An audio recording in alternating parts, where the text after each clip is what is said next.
నమస్తే, welcome to Disha TV. తెలంగాణలో జరగనున్న మున్సిపల్ ఎన్నికలు రాష్ట్ర మంత్రులకు పెద్ద సవాల్గా మారాయి. జిల్లా ఇన్ఛార్జ్ మంత్రులకు నియోజకవర్గాల్లో పార్టీ గెలుపు బాధ్యతలను అధిష్టానం అప్పగించింది. ఆశించిన స్థాయిలో ఫలితాలు రాకపోతే సదరు మంత్రుల ప్రోగ్రెస్ రిపోర్ట్లో మైనస్ మార్కులు పడతాయని ప్రచారం జరుగుతోంది. ఆ ప్రభావం భవిష్యత్తులో జరగనున్న కేబినెట్ ప్రక్షాళన మీద ఉంటుందనే చర్చ పార్టీ వర్గాల్లో ఉంది. ఈ విషయం గ్రహించిన మంత్రులు ఎన్నికల షెడ్యూల్ ఇచ్చిన తెల్లారి నుండే తమకు అప్పగించిన నియోజకవర్గాల్లో పర్యటిస్తున్నారు. అటు ఎమ్మెల్యేలు ఇటు లీడర్లను సమన్వయం చేస్తూ పార్టీ విజయం కోసం పనిచేయాలని కోరుతున్నారు. ఇక మున్సిపల్ ఎన్నికల ఇన్ఛార్జీలుగా ఒక్కో పార్లమెంట్ సెగ్మెంట్కు ఒక్కో మంత్రిని నియమించారు. ఆ సెగ్మెంట్ పరిధిలోని మున్సిపాలిటీలు, కార్పొరేషన్లలో పార్టీ అభ్యర్థులను గెలిపించే బాధ్యత మంత్రులదే. వీరంతా ఎన్నికలు ముగిసే వరకు అక్కడే ఉంటూ అభ్యర్థుల ఎంపిక, ఎన్నికల ప్రచార బాధ్యతలను చూసుకోవాల్సి ఉంది. అలాగే అక్కడ పార్టీకి కావాల్సిన సహాయ సహకారాలు అందించాలి.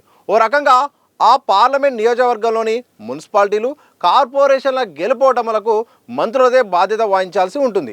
అలాగే సొంత నియోజకవర్గంలోని మున్సిపాలిటీలు, కార్పొరేషన్లలోనూ పార్టీ అభ్యర్థులను గెలిపించుకునేందుకు ఫోకస్ పెట్టాలి. లేకపోతే సొంత నియోజకవర్గంలో మంత్రికి పట్టు లేదనే విమర్శలను ఎదుర్కోవాల్సి ఉంటుంది. అటు ఇన్ఛార్జిగా ఉన్న ఏరియాతో పాటు సొంత నియోజకవర్గంలోనూ పార్టీ అభ్యర్థులను గెలిపించుకోవాల్సిన బాధ్యత వారిపై ఉన్నది. ఇక కాంగ్రెస్ అధికారంలోకి వచ్చాక పార్టీ గుర్తులతో జరుగుతున్న మొదటి ఎన్నికలు కావడంతో ఛాలెంజ్గా తీసుకున్న ఏఐసిసి మెజారిటీ మున్సిపాలిటీలను సొంతం చేసుకోవాలని రాష్ట్ర నాయకత్వానికి టార్గెట్ పెట్టింది.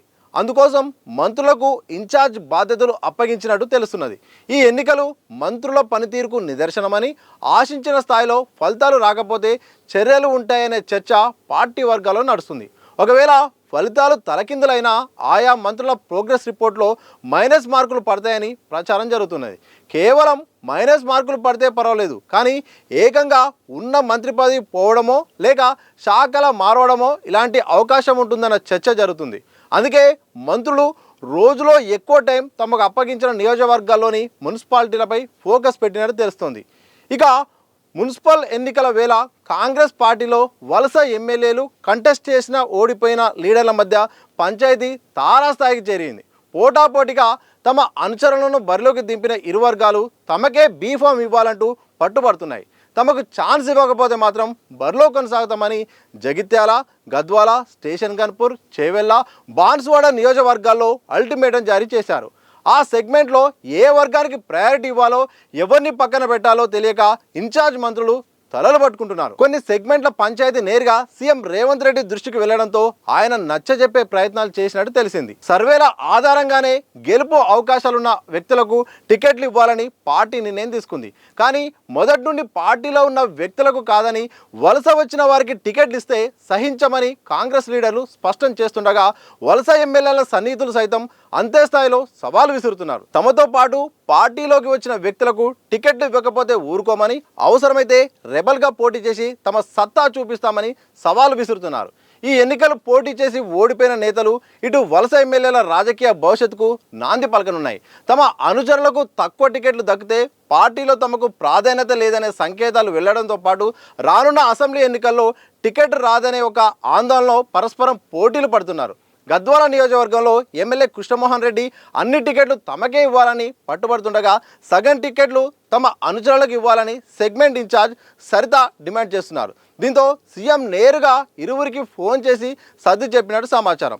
మిగతా నియోజకవర్గంలోని వివాదాలను వెంటనే పరిష్కరించాలని సంబంధిత సెగ్మెంట్లకు ఇన్ఛార్జీలుగా ఉన్న మంత్రులకు సీఎం ఆదేశించారు. మంత్రులు సోమవారం సంబంధిత ఇన్ఛార్జీలు, ఎమ్మెల్యేలకు ఫోన్ చేసి రాజీ కుదిర్చే ప్రయత్నాలు చేస్తున్నారు. ఇలా మున్సిపల్ ఎన్నికల వేళ ఇటు ప్రధాన పార్టీ అయిన అధికార పార్టీ కాంగ్రెస్ పార్టీలో మాత్రం ఒక రచ్చ వాతావరణం అయితే కనిపిస్తోంది. ఒకవైపు ఇన్ఛార్జీలుగా మంత్రులకు కొన్ని ప్రాంతాలు చెప్పారు. దీంతో ఇప్పుడు మంత్రులు ఇన్ఛార్జీలుగా ఉన్న ఎక్కడైతే ఎన్నికలు జరుగుతున్నాయో అక్కడ గెలిపించుకోవాల్సిన బాధ్యత ఉంది.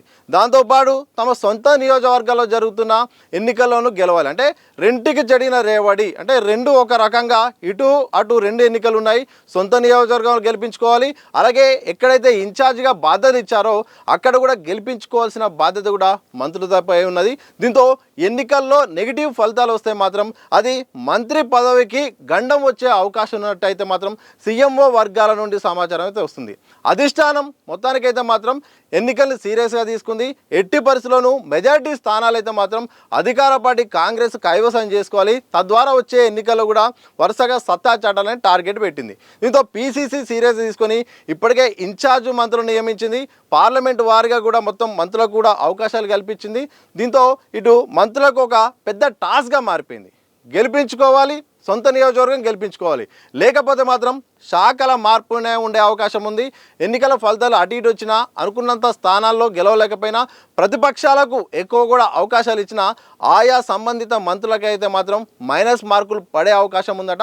అవసరమైతే మంత్రివర్గ ప్రక్షాళనలో భాగంగా ఇక మంత్రి పదవి కూడా పోయే అవకాశం ఉన్నట్టయితే మాత్రం ప్రచారం జరుగుతుంది. దీంతో ఇక ఈ ఎన్నికలపై మంత్రులు సీరియస్గా దృష్టి పెట్టారు. దీంతోపాటు సీఎం రేవంత్ రెడ్డి కూడా వరుసగా ఇక జిల్లాల సమావేశాలు కూడా నిర్వహించబోతున్నారు.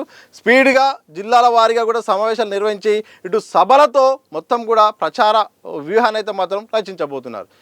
ఎమ్మెల్యేల విషయానికి వస్తే మాత్రం ఇటు ఇంకొక సమస్య అధికార పార్టీని వెంటాడుతుంది. ఏంటంటే ఇటు ఓడిపోయి ఆల్రెడీ నియోజకవర్గ ఇన్ఛార్జీలకు ఒక సమస్య అయితే, బయట నుండి ఎవరైతే పార్టీ మారి ఈ పార్టీలోకి వచ్చారో వాళ్ళ పెత్తనం మధ్య ఇటు టికెట్ల పంచాయి మధ్యలో కొనసాగుతుంది. అధికార పార్టీ కూడా తేల్చుకోలేని పరిస్థితి. పార్టీ మారి ఇక్కడికి వచ్చిన వాళ్ళకు టికెట్లు కావాలని వాళ్ళు అంటున్నారు. పార్టీ కోసం ఇన్ని సంవత్సరాలుగా కష్టపడ్డాము, ఒరిజినల్ కాంగ్రెస్ వాళ్ళకు బీఫామ్ ఇవ్వాలనుకున్నా వీళ్ళు కోరుకుంటున్నారు. దీంతో ఒరిజినల్ కాంగ్రెసా లేకపోతే ఫిరాయించిన వాళ్ళకి ప్రియారిటీ ఇవ్వాలనో తెలియక తలలు పట్టుకుంటున్నారు. మేము రెబల్గా పోటీ చేస్తాం, మా సత్తా చూపిస్తామని కూడా ఇప్పుడు ఈ పార్టీలో కొనసాగుతున్న వాళ్ళు చెప్తున్నారు. అలాగే ఎవరైతే ఎవరైతే 10 మంది ఎమ్మెల్యేలలో భాగంగా పార్టీ మారిన వాళ్ళ వాళ్ళు కూడా కోరుతున్నారు. దీంతో ఇటు టికెట్ల సమస్య తలనొప్పిగా మారిపోయింది. ఎవరికి ఇస్తే ఎవరికి ఏమవుతుందో అర్థం కావట్లేదు. ప్రతిపక్షాలకు ఆయుధంగా మారే అవకాశం కూడా కనిపిస్తుంది. రెబల్గా పోటీ చేయడం వల్ల సొంత పార్టీ అభ్యర్థి రెబల్గా పోటీ చేయడం వల్ల వ్యతిరేక ఓట్లన్నీ కూడా ఇటు చీలే అవకాశం ఉంటుంది. అనుకూల ఓట్లు కూడా 2 రకాలుగా చీలడం వల్ల వ్యతిరేక ఓట్లు ఎక్కువగా ఏ పార్టీకి అయితే పడతాయో వారికి గెలిపే అవకాశాలు ఎక్కువ ఉంటాయి. ఎందుకంటే అనుకూల ఓట్లలో చీలడం వల్ల ఆటోమేటిక్గా ప్రత్యర్థికి అవకాశం ఉంటుంది. ఇదే సందర్భంలో టికెట్ల పంచాయతీ మాత్రం పార్టీని ఇబ్బంది పెడుతుంది. మరి దీన్ని ఇన్ఛార్జ్ మంత్రులు ఎట్లా డీల్ చేస్తారో, అలాగే డీసీసీ అధ్యక్షులు ఎట్లా చూస్తారో, ఓవరాల్గా పీసీసీ అధ్యక్షుడు దీన్ని ఎట్లా డీల్ చేస్తారో చూడాలి. ఏదేమైనప్పుడు కూడా మున్సిపల్ ఎన్నికల నేపథ్యంలో ఇటు మంత్రులకు ఒక బిగ్ టాస్క్గా మారిపోయింది. సొంత నియోజకవర్గాలు గెలిపించుకోవాలి. ఇన్ఛార్జ్ మంత్రులుగా ఉన్న కారణంగా ఇటు మున్సిపాలిటీలను కార్పొరేషన్లను కైవసం చేసుకోవాల్సిన పెద్ద బాధ్యత కూడా ఉంది. ఇదే సందర్భంలో నియోజకవర్గాల్లో ఇటు ఎవరైతే నియోజకవర్గ ఇన్ఛార్జీలు ఉంటారో, కొత్తగా పార్టీలో జాయిన్ అయిన వాళ్ళు ఉంటారో, ఓడిపోయిన నేతల మధ్య కొత్తగా పార్టీ చేంజ్ అయిన మధ్య పెద్ద ఒక రప్చర్ అయితే ఉంది. దీనికి మరి పీసీసీ ఎట్లా పరిష్కారం చేస్తుంది? సీఎం రేవంత్ రెడ్డి రంగంలోకి దిగి ఒక్కొక్కరిని బుజ్జగించాల్సిన పరిస్థితి వస్తుంది. మరి బుజ్జగిస్తే ఇదంతా సెట్ అవుతుందా, లేకపోతే రాజకీయంగా మరి ప్రత్యర్థి పార్టీలకు అనుకూలంగా పరిస్థితులు మారే అవకాశం ఉందా అనేది మాత్రం కొన్ని రోజుల్లో ఈ ఎన్నికల ఫలితాలను బట్టి అయితే మాత్రం తెలిసే అవకాశం ఉంది.